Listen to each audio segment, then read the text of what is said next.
என்ன என்ன போகையில இவங்க எல்லாரும் கூட்டு போக சொல்றேன் நீ எதுக்கு இப்ப சென்டர்ல உட்காந்து நீ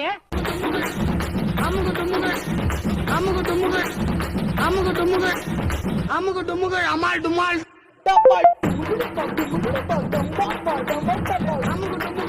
உனக்கு 20 வயசு என்ன பண்ணிட்டு இருக்க சொல்லு. அப்பயா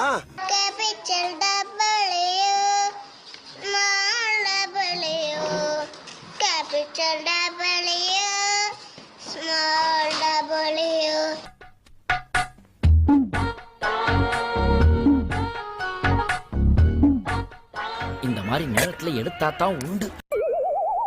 என்ன தட்டுல உருண்டை கம்மியா இருக்கு உங்கதா உன்னை யாராவது ஏமாத்த முடியுமா சிட்டி?